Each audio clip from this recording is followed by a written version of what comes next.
Okay, this is number 9, Vayeshev, and he settled Genesis 37, 1 to 40:23.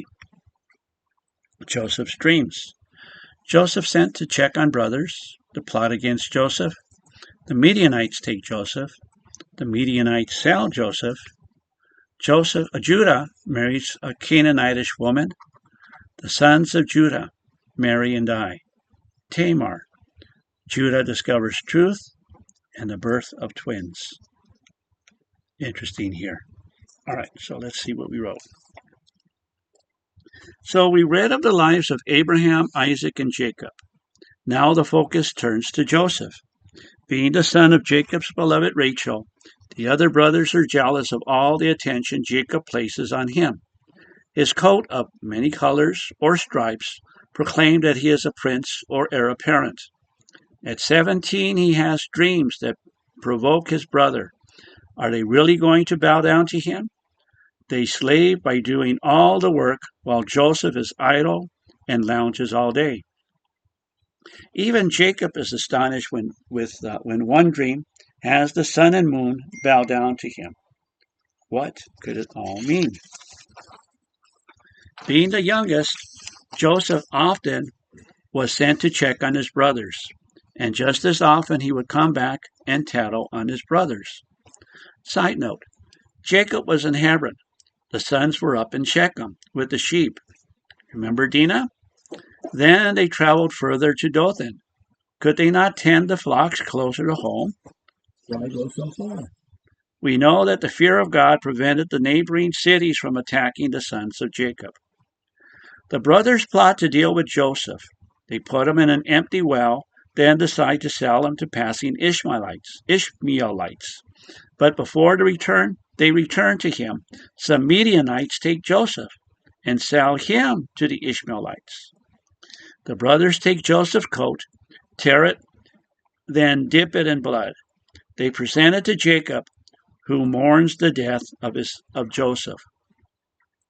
Now, chapter 38 is an interesting story plugged in here.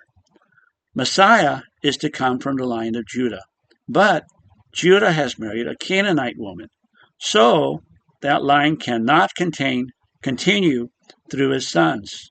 So what to do? Enter Tamar. Her background is not mentioned here.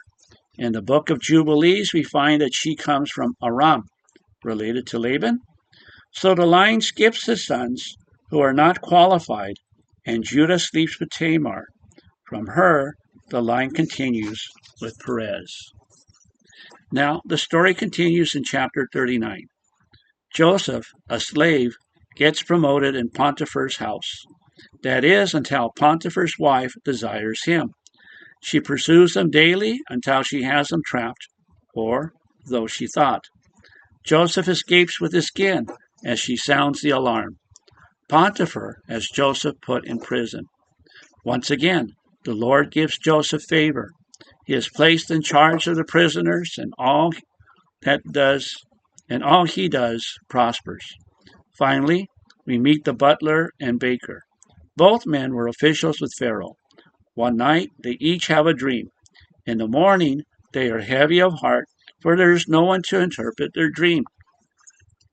Joseph have them tell him their dreams, and after hearing them, gives the interpretation. To the butler, he will be restored to his position. Joseph pleads with him to remember him before Pharaoh. The baker also tells his dream, but his dream is to be executed by Pharaoh. After 3 days, the interpretations come to pass, but the butler has forgotten his promise to Joseph. Wow. And getting back to Tamar again, really quick. So here, Judah, it says in beginning of verse 38, that he married a Canaanitish woman. So how could the holy line continue as through the line of Judah? So something had to be done. So his sons were, as we read, they were killed. The Lord killed them. And all that was left was the third son. And Judah sends Tamar away, fearful that perhaps Shelah as well may die.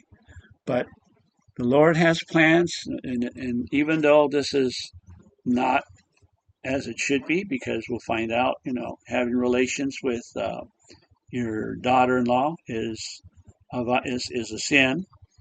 This is what happens here. And the result is we have the birth of twins, of which one of them, Perez, continues in the line, and we see his name mentioned in the Matthew as he continues down the line through Messiah. So all that is interesting how the Lord works that out. When you first read it, it just seems so strange and so odd. And why is that placed here? It's just a real side note.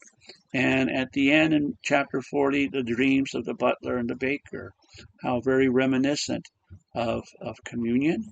The butler with the wine and the baker with the bread. And the imagery is there. The imagery is right there. But in everything that is happening to Joseph, imagine that the Lord is with him. So when we are going through trials of our own and we are wondering, Lord, what is happening?